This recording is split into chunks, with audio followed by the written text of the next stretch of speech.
Hey everybody, this is PsyonicReaver, and this is the Team LighT King of the Hill series, number 7. And we have here the players, as the Purple Protoss, uh, Enivid, MB, and he's going up against Preator LighT, who is also Protoss. The map is Medusa. Pretty sure everybody's well familiar with this map. It's in the recent MSL and all that. It's also very popular in IC Cup as well. I went ahead and revealed that for you so you can look over where the expansions are and whatnot. So, Schism, Mo, as you all know, was the champion of the last King of the Hill series. What was it, Schism? Oh, whoever won, it doesn't matter because they both disavowed the title of being the King of the Hill. So we're starting with 2 fresh new players. So it doesn't matter who won last time because we're going with new players. So gonna be PvP, obviously, as you can tell. And PvPs start off really slow unless we see some rushing from either player, and 2-gate Zealot rushes really aren't.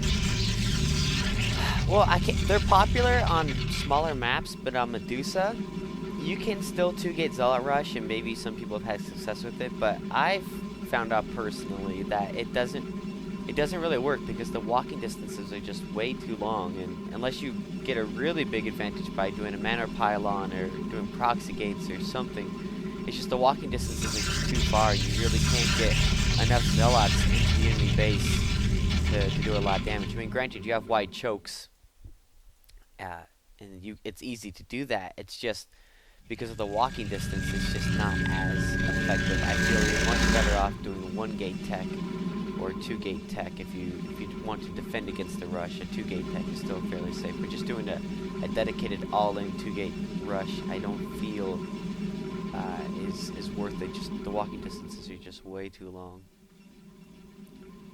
So Enivid gonna scout Preator right off the bat. And both these players are about the C+, B- rank. I really don't know it. Enivid, and I don't really know Preator. Preator just recently rejoined the team as an active member, so this is the first time I've actually seen him play. And I'm 100% sure on what his true rank is. I'm going to say about C+, B-. Enivid has to be around there to make this game worthwhile, so we can see Enivid pumping out a lot of Zealots. Preator looks like he's going to try to harass with this guy. I don't know, 1 against 3. I don't think you have a shot, buddy. Yeah, he's going to run away. That's the manly way of going about it. That's an interesting pylon position. I wonder if that's going to block his probes from mining gas. I know that won't block Enivid. He's actually already getting his best gas going before Preator. Food count stands at 31 to 31.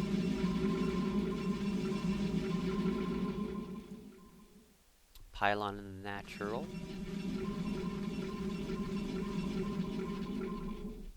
So Preator is going to try to sneak an expansion before even getting Dragoons. I don't know if that's going to be a wise move. I don't even know why he pulled his probe out of Enivid's base. He pulled that probe all the way out and all the way back to his base. Get rid of those minerals so he can't pylon jump. So Enivid can't pylon jump. But really, he should have kept the probe in Enivid's base, and he would see these Dragoons coming. Because he's going to be in a lot of trouble here in a minute. And he's got his expansion going up, yeah, and he's got slightly bigger Zealot numbers, but he's not going to be able to handle the Dragoons efficiently. And you can see Enivid's going to get spotted by this probe. You see all these Zealots stop chasing Mr. Enivid probe. Yeah, we're going to go try to defend the expansion here. And of course, Preator way outnumbers Enivid because he's been pumping Zealots for longer. So he's going to be able to effectively hold that. And it looks like Enivid, despite getting the earlier gas, I don't think he's going to get enough Dragoons up there in time to try to harass this expansion. He might try to move out with these first 2 Dragoons, but I mean, it's still a rather large Zealot army. He might have trouble dealing with it.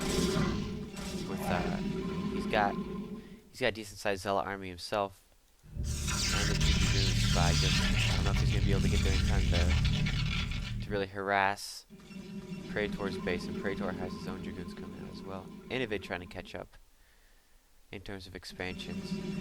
And there's 2 things you can do as a Protoss player if you see the other Protoss expanding or attacking.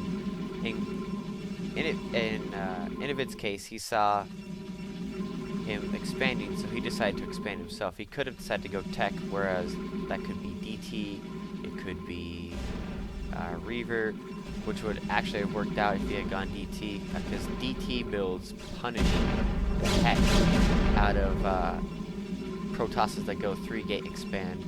As you can see, he's still got no forge, he's got no robo, he doesn't really have the gas for robo, so he'll probably get a forge here pretty soon for some kind of anti-DD detection. 3-gate Goon does decently well, depending on your micro, against a 2-gate Reaver tech. But, I mean, you still leave it up to chance because you get a couple of hits on your units and you just kiss your army by. There's the forge, so Preator gonna get his anti-DT defense up before probably getting a robotics facility himself. There's no excuse ever to not get a robotics facility. You need a robotics facility when you want to push out, because you need the observers, because otherwise the other Protoss would just hold you off the Dark Templar and you'll never